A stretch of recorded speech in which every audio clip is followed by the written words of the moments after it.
Nous allons voir dans cette vidéo comment factoriser une expression avec la distributivité. Donc ça, c'est déjà ce qu'on a vu dans la vidéo précédente, mais cette fois-ci avec une expression qui est un petit peu plus compliquée. Je rappelle que la formule de distributivité que l'on utilise pour factoriser, c'est k fois a plus k fois b.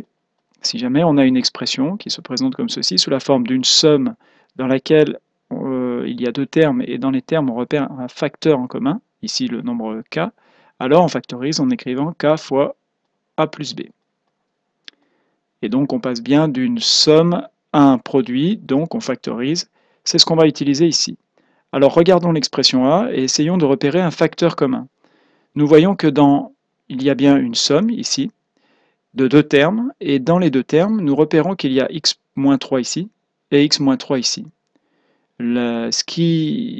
Cette parenthèse x-3 va jouer le rôle du facteur commun que l'on a appelé k dans la formule. Donc le x-3, en fait, ça va être notre k. Et puis la parenthèse 2x-1, ben, ça va être le nombre a, et la parenthèse 5x-7, ça va être le nombre b. Donc si l'on factorise en utilisant la distributivité, la formule nous dit que c'est égal à k fois a plus b. Le nombre k, c'est x-3. Donc en fait, on va mettre x-3 au lieu de mettre k, multiplié par, je mets une grande parenthèse, a plus b. A plus b. Je vais donc écrire a plus b, mais à la place de a, je vais bien mettre la parenthèse 2x plus 1, donc 2x plus 1. Et à la place de b, je vais mettre la parenthèse 5x moins 7. Voilà, quand on a fait ça, on a factorisé l'expression. Puisqu'ici, dans l'expression que l'on obtient, la dernière opération, c'est celle qui est ici, c'est la multiplication. Donc on a transformé une somme en un produit. Quand on aura fait ça, il faudra juste ensuite simplifier pour essayer d'écrire de manière plus courte cette expression. Alors x-3, on ne peut pas simplifier, multiplier par. Et là, dans la parenthèse, alors il y a des parenthèses à l'intérieur d'une parenthèse.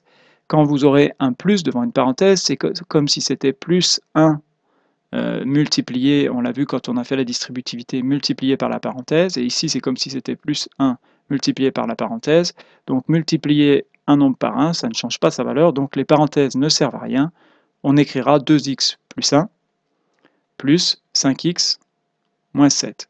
Et une fois qu'on a supprimé les parenthèses, qui étaient à l'intérieur des grandes parenthèses, eh bien on n'a plus qu'à réécrire ceci en simplifiant et en réduisant. Et ici, le 2x plus le 5x, ça va faire 7x. Et le plus 1, attention de ne pas se tromper dans le calcul relatif, plus 1 moins 7, le moins qui est devant le 7 va avec le 7, plus 1 moins 7, ça fait moins 6. Donc voilà l'expression factorisée.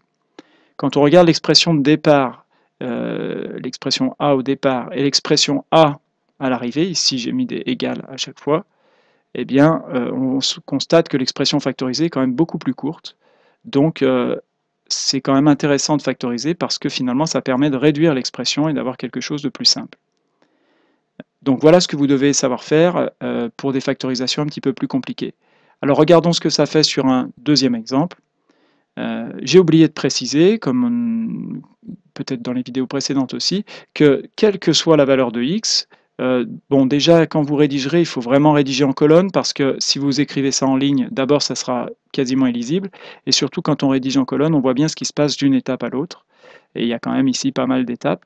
Et deuxièmement, je rappelle que quelle que soit la valeur de x, ces expressions sont égales. Donc que vous remplaciez x par 2 ou par 3 ou par 4 dans la première expression ici ou dans la dernière expression ici, ça donnera toujours la même valeur. Donc c'est quand même intéressant d'avoir une expression factorisée parce qu'ici, le calcul sera plus simple dans l'expression qui est à la fin. Alors regardons l'expression b. Quel est le facteur commun que l'on trouve dans les deux termes? Alors on repère ici qu'il y a 2x moins 3 et on repère aussi qu'il y a 2x moins 3. Donc ça va être le facteur commun, on va factoriser par 2x moins 3. C'est 2x moins 3 qui est multiplié par a plus ou moins b. Ici, il y a une soustraction, donc la soustraction va me donner ma soustraction ici. Et puis maintenant, je n'ai plus qu'à réécrire. Dans le premier terme, 2x moins 3 était multiplié par x plus 2. Eh bien, je vais reporter ici la parenthèse x plus 2 en premier. Et dans le deuxième terme, 2x moins 3 était multiplié par 5. Eh bien, ici, je vais mettre mon nombre 5.